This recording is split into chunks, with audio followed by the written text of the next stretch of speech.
gotta get that ball on.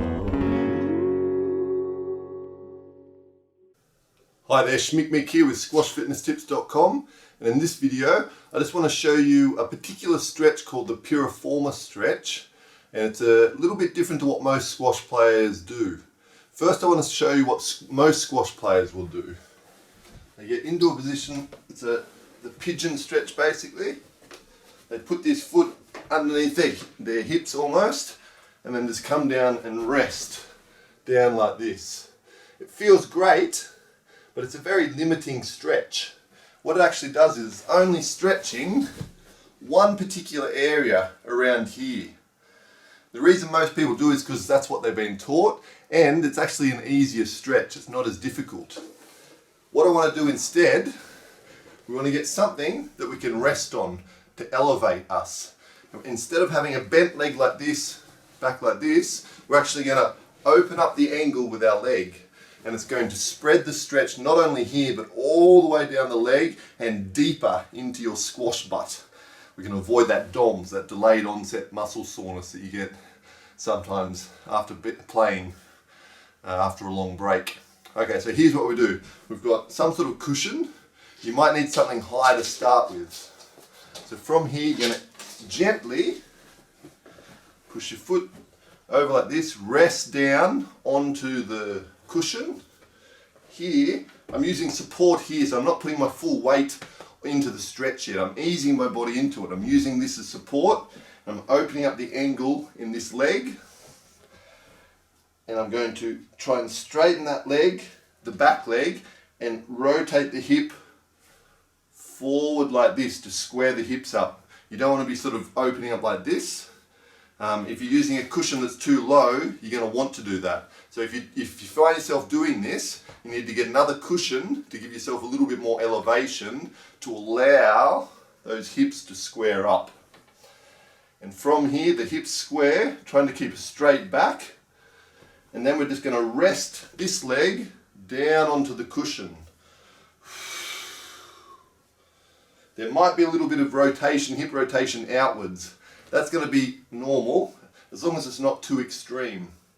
And right now, I can feel that stretch all the way along on this leg, from here all the way down.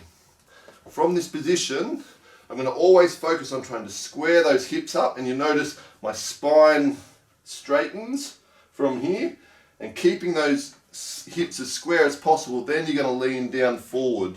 And if you can't get all the way down, you're just going to rest down like this with your hands, weight on your hands.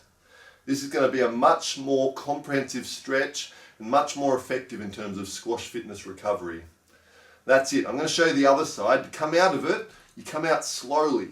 So watch here. I'm going to let my weight fall back like this, then hold myself up with my hand, bend this leg, and that takes the pressure off the stretch. Then I can just come out of it nice and easy.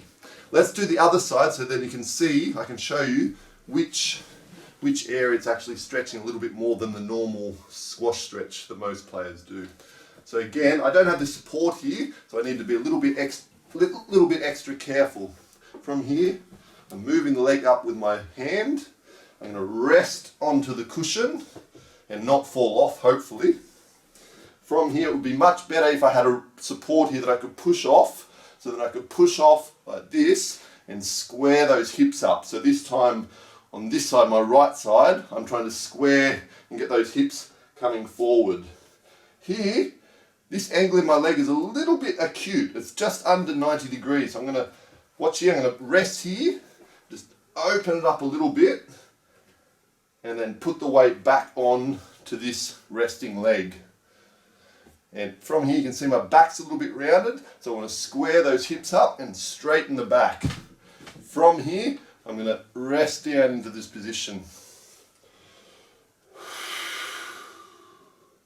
And as you breathe out, that's when you relax into the stretch. So breathe in. And you can see it I can just rock back over to this side and square those hips back a little bit more on the exhalation. You ready?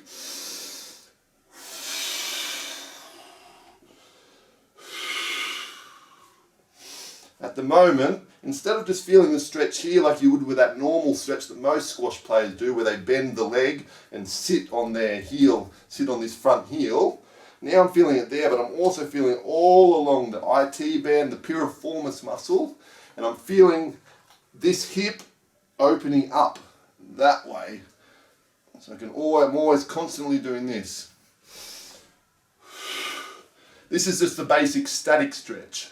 Of course, you can get into isometric stretching or P&F stretching, proprioceptive neuromuscular facilitation. That's basically just pushing against resistance and then breathing in and relaxing into the stretch a little bit more. For this video though, I just wanted to show you the basic static stretch. Give it a go. I admit it's a little bit more difficult and you need to get used to it. Again, use a little bit more elevation. If you feel yourself sort of just falling over this side, use a little bit more elevation for support. That's going to let you start feeling the essence of the stretch. But if you persist with it and really try and feel the stretch all the way along, it's going to be a much more valuable stretch. And in the end, you'll start feeling better and you'll be more ready to play your next squash match. That's what it's all about, having fun on court and feeling good. From that, you'll start winning more matches. Okay, so again, to come out of it, I'm going to put the weight on this hand here, bend this leg, and now I'm already out of the stretch. I can feel it now. I can just rock across, and then I'm out. This is a very valuable stretch. So again, cushions, and this area, we've got this new couch, perfect for stretching. You can see I'm sweating. It's not just from the stretching. We've got a fireplace here and I've sort of cranked it up and put a lot of wood in. I love fire. Alright, Schmick Mick here with squashfitnesstips.com. Have fun and play your own game. Hey, hey, hey, gotta get that.